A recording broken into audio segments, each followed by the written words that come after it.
జేసీ versus BJP మధ్య వివాదం చెలరేగింది. దీనికి సంబంధించి మరిన్ని డీటెయిల్స్ మా ప్రతినిధి మా ఇన్పుట్ ఎడిటర్ చిదంబరం అందిస్తారు లైవ్ లో. చిదంబరం చెప్పండి, మొత్తానికి ఇటు కూటమిలోనే రెండు పార్టీలైనటువంటి బీజేపీ ఇటు టీడీపీకి సంబంధించిన జేసీ ప్రభాకర్ మధ్య వివాదం అయితే చెలరేగింది ఒక చిన్న విషయంలో. సో ప్రస్తుతం ఈ గొడవ ఎలా ముందుకు వెళ్లే అవకాశాలు ఉన్నాయి? దీనిపై అధిష్టానం ఏమైనా స్పందించిందా ఇప్పటి వరకు? సాంప్రదాయానికి సంబంధించిన ఇష్యూ మొదట్లో, కానీ ఇప్పుడు ఇది రాజకీయంగా టర్న్ అయితే తీసుకుంది. కేవలం ఇదే కాదు, గతంలో ఇదే సేమ్ బీజేపీ పార్టీకి సంబంధించిన ఎమ్మెల్యే ఆదినారాయణ రెడ్డి విషయంలో కూడా జేసీ ప్రభాకర్ రెడ్డి చాలా దురుసుగా ప్రవర్తించడం కానివ్వండి, ఆ సందర్భంలో కూడా సీఎంఓ నుంచి కాల్ వచ్చి మీరు వచ్చి ఇక్కడ మాట్లాడుకోండి అన్నప్పుడు కేవలము జేసీ ప్రభాకర్ రెడ్డికి సంబంధించిన జేసీ అస్మిత్ రెడ్డి మాత్రమే వెళ్ళడం కానివ్వండి, అటు సైడ్ నుంచి ఆదినారాయణ రెడ్డి కానివ్వండి, ఆదినారాయణ రెడ్డి కుటుంబ సభ్యులందరూ కూడా సీఎంఓలో ఆ రోజు పాల్గొని ఏదైతే ఆ ఇష్యూకి సంబంధించిన ఒక ఫుల్ స్టాప్ పెట్టే ప్రయత్నం చేస్తున్నారు. ఇవాళ అది సరిపోదన్నట్టుగా ఇప్పుడు మరీ ఒకసారి కొత్త వివాదం వచ్చింది. ఆ కొత్త వివాదంలో కూడా కేంద్ర బిందువు జేసీ ప్రభాకర్ అయితే దాన్ని ఇష్యూని లీడ్ చేస్తుంది మాత్రం బీజేపీ పార్టీ అనేది మనకు అర్థమవుతుంది.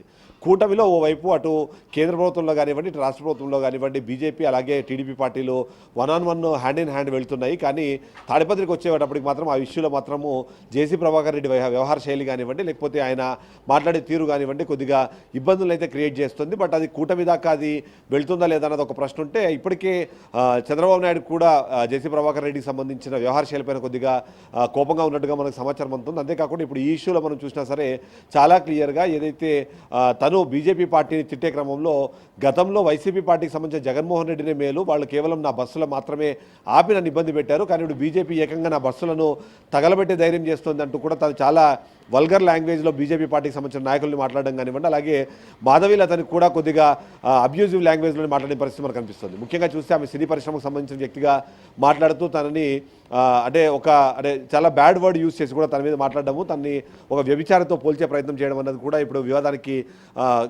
కేంద్ర బిందువుగా మారుతుందని మనం చెప్పవచ్చు. ఎందుకంటే జేసీ ప్రభాకర్ రెడ్డి చెప్పాలనుకున్నది అక్కడ జరిగిన దానికి రెండింటికి ఏమాత్రం సంబంధం ఉంది అనేది ఇంకా పోలీసులు ఎలాంటి నివేదిక అందించలేదు, దర్యాప్తు పూర్తి చేయలేదు, దాని మీద పూర్తి స్థాయిలో దర్యాప్తు జరగలేదు. కానీ బట్ ఈయన ఒక ఇంటెన్షన్ మాత్రం ఖచ్చితంగా అది బీజేపీ పార్టీకి సంబంధించిన కార్యకర్తల పని. అందులో ముఖ్యంగా మాధవీలత చేసిన కమెంట్స్కి రెస్పాండ్ అయ్యి బస్సులు తగలబెట్టారు అనే విషయంగా దాన్ని కనెక్ట్ చేసుకుని ఆయన మాట్లాడుతున్న తీరు ఇవన్నీ ఖచ్చితంగా వివాదాస్పదం అవుతుంది. ఓవైపు కూటమిలో ఓవైపు మనం చూస్తే ఇటు రాష్ట్ర నాయకత్వం కానివ్వండి, కేంద్ర నాయకత్వం కానివ్వండి చాలా క్లియర్గా వాళ్ళు ముందుకు వెళ్తున్నారు. ప్రభుత్వంలో జరిగే ప్రతి పరిణామాలకి ఒకరికొకరు సమాధానం చెప్పుకుంటున్న పరిస్థితి. కేంద్ర ప్రభుత్వం నుంచి రాష్ట్ర ప్రభుత్వానికి అవసరమైన దానికన్నా ఎక్కువగా సహాయం అందుతోంది. అంటే ఓవైపు చంద్రబాబు నాయుడు బీజేపీ పార్టీకి కితాబిస్తుంటే ఇక్కడ తాడిపత్రి పరిస్థితి మాత్రం ఎంటైర్లీ భిన్నంగా ఉంది. ఎందుకంటే మొదటిది ఆదినారాయణ రెడ్డి బీజేపీ ఎమ్మెల్యేతో ఒక గొడవ, మళ్ళీ ఇప్పుడు అదే బీజేపీ పార్టీకి సంబంధించిన ఒక క్రియాశీలక కార్యకర్తగా ఉన్న మాధవీలతతో గొడవ.